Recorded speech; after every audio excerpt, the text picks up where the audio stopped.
Hello everyone, welcome to my channel Obhi's Talk। এর আগে আমরা রানওয়ে কাইট নিয়ে প্রথম পার্টটা করেছিলাম, আর যেটা ইউনিট 2 মানে সেকেন্ড পার্টটা আছে, আজকে আমরা সেটা নিয়ে আলোচনা করব। তো তার আগে আমি বলেছিলাম সম্পর্কের ব্যাপার নিয়ে, তো সম্পর্ক নিয়ে এই টেক্সটটা লেখা। তো অ্যাকচুয়াল সম্পর্কটা কতটা ভাইটাল রোল প্লে করে আমাদের জীবনে, সেটা নিয়ে আমরা আজকে অনেকটা আলোচনা করব এখানে। তো এই গল্পটা পুরো একটা সুন্দর গল্প, কিন্তু কিছুটা ড্রামাটিক ওয়েতে রচিত, মানে কিছুটা নাটকীয়ভাবে, যে হ্যাঁ তাদের তাদের পরিচয়, তাদের যে রিলেশন আছে বা তাদের সাথে তাদের কীরকমভাবে পরিচিতিটা ঘটছে সেটা আমরা এখানে জানতে পারবো। তো এই গল্পটার মধ্যে দিয়ে সম্পর্কটা, মানুষের সাথে মানুষের সম্পর্কটা, ঠিক আছে, কী হয় সম্পর্ক কিছু মানে সামান্য কথা থেকে ভালো সম্পর্ক মানুষের সাথে ভালো সম্পর্ক, কিছু অল্প একটা ঠুমকো কিছু কারণে সম্পর্ক ভেঙে যায়। কিন্তু সম্পর্ক ভাঙার পেছনে কিন্তু যে বলছে যে না তো কি আমি ওকে খুব ভালোবাসতাম, কিন্তু ওরও কিন্তু যথেষ্ট অবদান আছে সেই সম্পর্কটা ভাঙার পেছনে। শুধু একজনেরই দোষ হবে আর অপরজনের দোষ হবে না, সেটা তো কখনো হতে পারে না, অবশ্যই দোষ আছে। এবার নিজের দোষ যদি নিজে খুঁজে না পায়, তাহলে কিন্তু খুব সব থেকে খারাপ একটা মানুষে পরিণত হবে। কারণ নিজের দোষ যদি খুঁজে পাই আর নিজেকে যদি বুঝতে পারে যে হ্যাঁ এটা আমার ভুল ছিল, এটা আমার ভুল হয়েছে, এবং সেই ভুলটা যদি কনফেস করার পরেও মানে অপর ব্যক্তি যদি বলে যে না দেখলি তুই ভুল স্বীকার করলি, এসব করলি, বা তোরই ভুল ছিল, তাহলে তার মানে কি তুমি ছোট হয়ে গেলে, এটা তুমি মনে মনে ভাবো যে তুমি ছোট হয়ে গেলে, কিন্তু তা নয়, তুমি ওর থেকে আরও বেড়ে গেলে, তুমি নিজের কাছে আরও বড় হলে যে হ্যাঁ আমার যেটা ভুল ছিল আমি বলেছি যে হ্যাঁ আমার এটা ভুল ছিল। নিজের ভুল নিজে স্বীকার করাটা কি খারাপ? কোনো মতেই না। কারণ তুমি যখন তোমার ভুলগুলোকে স্বীকার করতে পারবে, তার মানে কি যে তোমার যে হিউম্যান বিইং, তুমি যে একটা ভালো মানুষ, তার পরিচয়। আর তুমি যখন নিজের ভুলটাকে তুমি নিজে লোকের সামনে বলতে পারবে না যে আমি এটা ভুল করেছি বা এটা আমার দ্বারা ভুল হয়েছে, তাহলে মানে কি বলবো, তুমি সারা জীবন কষ্টে মরবে। আর সেই দোষটা তুমি অন্য লোকের ঘাড়ে দেবে যে হ্যাঁ ওর জন্য আমি আজকে এতটা কষ্টে আছি, কিন্তু অ্যাকচুয়াল তো তা নয়। তুমি কষ্টের কারণ তুমি নিজে। কারণ তুমি যখনই আমি ভুল করিনি, ও করেছে, এই শব্দটাতেই তো সব কিছু যায়। ভালো সম্পর্ক, তুমি আমাকে ভালোবাসো না ওকে বেশি ভালোবাসো, ভাইয়ে দ্বন্দ্ব, আমি করি তো আমার কোথায় থাকলো। কারণ হারাতে ভয় পাই, পজিশন, দখল, এইসবের জন্যই তো মানুষের এত কষ্ট। কারণ নিজেকে যখন তুমি স্বীকার করে নেবে যে আমি এটা ভুল করে দিয়েছিলাম, তুমি স্বীকার করে দিলে মানে কি তোমার যে নিজের যে বিবেক বা নিজের কাছে নিজেকে একটা মনে হবে যে হ্যাঁ নিজেকে একটা কীরকম একটা আলাদা রকম একটা শান্তি পাওয়া যাবে। সেই শান্তিটা কিন্তু টাকা দিয়ে কিনে পাওয়া যাবে না। যে শান্তিটা পাবে সেই শান্তিটা টাকা দিয়ে কিনে পাওয়া যাবে না। এই শান্তি অন্যরকম শান্তি। আর কেউ যদি বলে যে হ্যাঁ আমার দোষ ছিল না, ওরই দোষ ছিল শুধু, ও সারা জীবন অনেক কষ্টে থাকবে। আর সেটার কারণটা জানাবে না, সেই কারণটা বলবে কি না তো কি যে আমার দুঃখ দুর্দশার কারণ হচ্ছে ওই, কিন্তু অ্যাকচুয়াল কিন্তু দুঃখ দুর্দশার কারণ কিন্তু ও নিজেই। আর নিজেকে যখন অ্যাকসেপ্ট করে নিতে পারবে, তখন কিন্তু ওর ভেতর থেকে শুধু ভালোবাসা বাহির হবে, রাগ দুঃখ আর ক্ষোভ নয়। তো আজকে আমরা আলোচনা করব পার্ট 2টা নিয়ে। তো পার্ট 2টা বেশ হবে, পার্ট 3টা একটু ইন্টারেস্টিং হবে, কিন্তু পার্ট 2টা কিছুটা আছে, পার্ট 2টা আলোচনা করা যাক। আর কারো কোনো ইমোশন রিলেটেড কারো কোনো টপিক থাকলে যে হ্যাঁ এই জায়গাটা আমি বুঝতে পারি না, এই জায়গাটা তো কী হবে, আমাকে অবশ্যই জানাবে, আমি চেষ্টা করব সেটা ব্যাপার নিয়ে কথা বলার। বা আমার মেল থাকবে চ্যানেলে, আমার মেল করে দেবে, তাও আমি বলবো। তো শুরু করা যাক আজকের টেক্সটটা।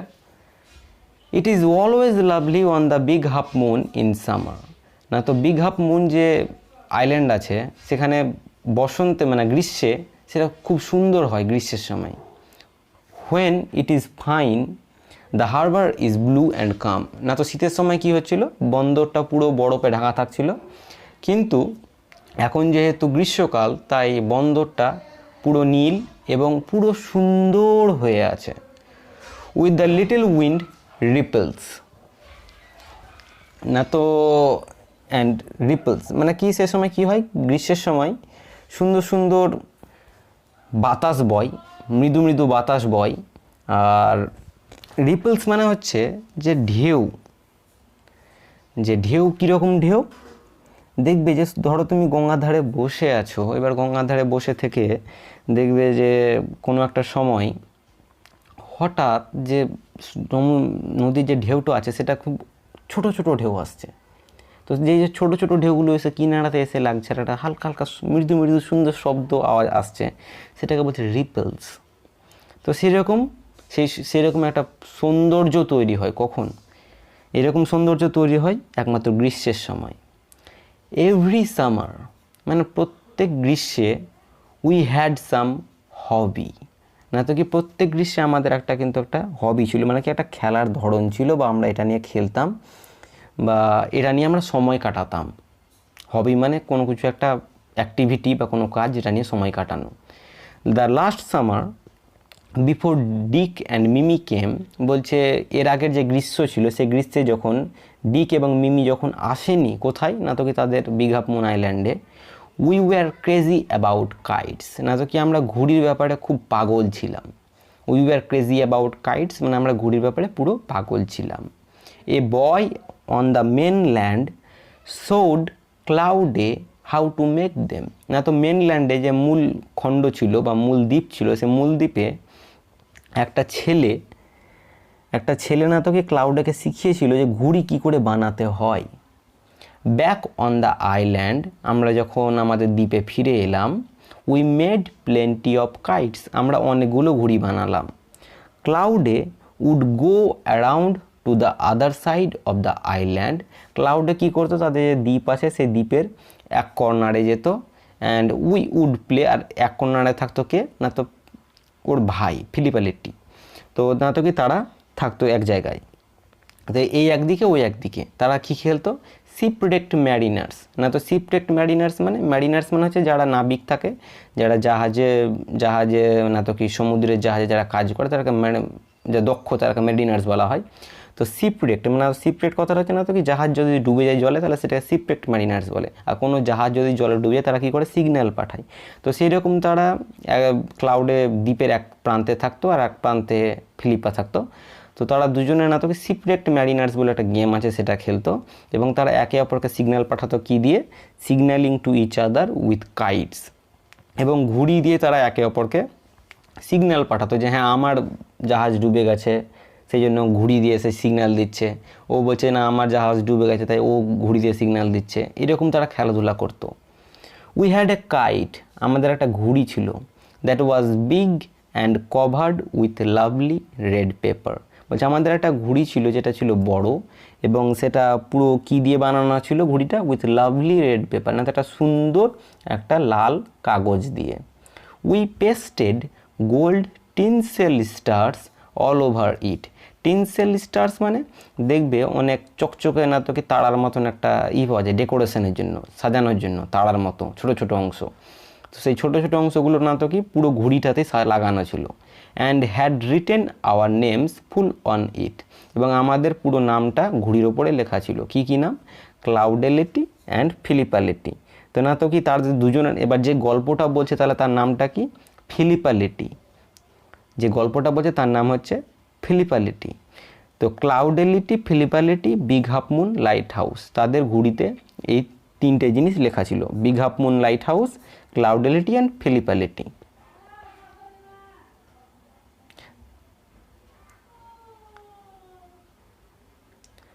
তারপরে one day there was a grand wind for kite flying. একদিন কী ছিল না তো একটা খুব সুন্দর মনোরম আবহাওয়া ছিল, যেই আবহাওয়াটাতে ঘুড়ি ওড়ানো যাবে। I am not sure how it happened, বলছে আমি নিশ্চিত ছিলাম না কিন্তু কি করে এটা হলো, কি হয়েছিল।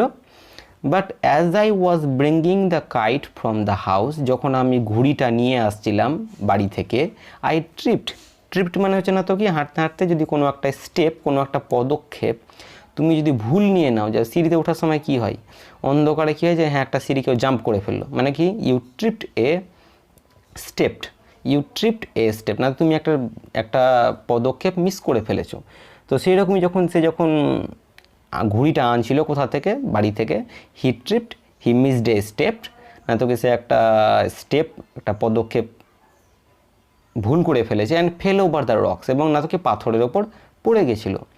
তারপরে my elbow went clear through the kite, না তো তার যে কনুই আছে, এলবো মানে কনুই, তো সেই কনুইটা না তো কি সে ঘুড়িটার মাঝখান দিয়ে চলে যায়, মেকিং এ বিগ হোল, না তো ঘুড়িটার মাঝখানে একটা বড় একটা ছিদ্র বা একটা খাল করে ফেলে।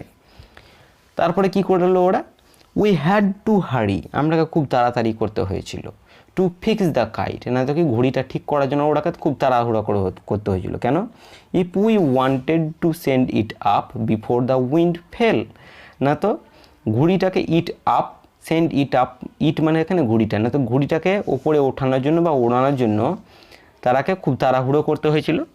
কেন তাড়াহুড়োটা করতে হয়েছিল, বিফোর দ্য উইন্ড ফেল, না তো কি বাতাসটা যেন তাড়াতাড়ি না পড়ে যায়, যে বাতাসটা যদি শেষ হয়ে যায় তাহলে তার ঘুড়ি ওড়ানো যাবে না, তো সেই জন্য তারা তাড়াহুড়ো করছিল। We raced into the lighthouse, তারা কী করলো, দৌড়ে গিয়ে তারা সেই লাইট হাউসে গেল, টু গেট সাম পেপার, কিন্তু কিছু পেপার আনার জন্য, কাগজ আনার জন্য।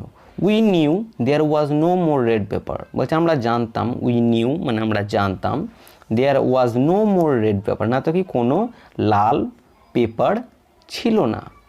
We took this thing that came handy, বলছে যেটা আমাদের হাতের কাছে এসেছে, দ্যাট কেম হ্যান্ডি মানে যেটা হাতের কাছে এসেছে সেটাই তাড়াতাড়ি তারা নিয়েছে।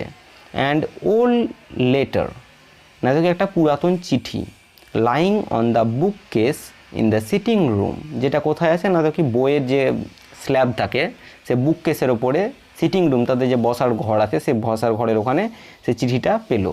We patched the kite up with the letter, না তো কি তারা কী করলো, সেই যে চিঠিটা ছিল চিঠিটা দিয়ে তারা ঘুড়িটাকে মেরামত করে ফেললো, patched up the kite up, ঘুড়িটাকে মেরামত করে ফেললো। A seat on each side, না তো কি এবার চিঠিটা কী করেছিল, যে ঘুড়িটার এক সাইডে তো প্যাচ করলো, লাগালো, তার ঘুড়িটার আর এক সাইডেও কিন্তু সেই চিঠিটার আর একটা অংশ লাগালো। তার মানে কি হলো, যে ঘুড়িটার এক অংশ এক সাইডে লাগালো আর এক অংশ আর এক সাইডে লাগালো, তো এটা তারা করলো। উই স্টার্টেড আউট, তারা শুরু করলো, and up went the kite like a bird, তারপরে সেই ঘুড়িটা সেটা আকাশে একবারে পাখির মতো উড়ে গেল। দ্য উইন্ড ওয়াজ গ্লোরিয়াস, যে বাতাসটা ছিল সেটা কী ছিল, খুব গ্লোরিয়াস মানে হচ্ছে না তো কি খুব মহত্বপূর্ণ ছিল। অ্যান্ড ইট সোর্ড, এবং সেটা সোর্ড মানে হচ্ছে ওপরে ওঠা, সেটা কিন্তু ঘুড়িটা আরও উপরে উঠতে শুরু করলো। অল অ্যাট ওয়ান্স, এর মধ্যেই স্ন্যাপ, ঘুড়িটা কেটে গেছে কিন্তু। অ্যান্ড দেয়ার ওয়াজ ক্লাউডে, ওখানে কিন্তু ক্লাউডে ছিল। Standing with a bit of cord, না তো কি তার হাতে কিছুটা হাতে সুতো আছে, ইন হিজ হ্যান্ড তার হাতে। লুকিং ফুলিশ, না তো কি বোকা নিজেকে বোকা দেখাচ্ছে। কেন দেখাচ্ছে, কারণ এতক্ষণ খুব মজা নিয়ে ঘুড়িটা উড়েছিল, কিন্তু ঘুড়িটা এবার কেটে গেছে। তো এবার কী হলো ঘুড়িটার, our kite had sailed away over to the mainland, তাদের যে ঘুড়িটা আছে সেটা না তো কি উড়ে উড়ে গিয়ে কোথায় গেছে, না তো মূল দ্বীপের দিকে চলে গেছে ঘুড়িটা কেটে গিয়ে। তো টেক্সটটা পার্ট 2টা শেষ হলো, এবার অ্যাক্টিভিটিগুলো করে রাখবে। অ্যাক্টিভিটিগুলো কোনো অসুবিধা আশা করি হবে না, তাও দেখবে ডিকশনারি বা এসব কিছু থাকলে। তো এবার রিলেশনের ব্যাপারে এটা একটা নাটকীয় একটা গল্প, তো সেই গল্পের মধ্যে দিয়েই কিন্তু অনেক কিছু শেখা যায় অ্যাকচুয়াল। কারণ গল্পের মধ্যে দিয়ে যা শেখা যায় তা কিন্তু এমনি ডিরেক্ট শেখা যায় না, কখনো ভুল করে শেখা যায় না ডিরেক্ট, গল্পের মধ্যে দিয়ে শেখা যায়। যেমন বাচ্চারা কি করে, অনুকরণ করে, বলে দেখিয়ে শিখবে না, কিন্তু ওর যেটা ওর নিজের চোখে দেখবে সেটা কিন্তু ও শিখবে, ইমিটেশন, অনুকরণের মাধ্যমে। তাহলে stay tuned to my channel and subscribe my channel and press the bell icon in the notification bar. So goodbye everyone, stay home, stay safe.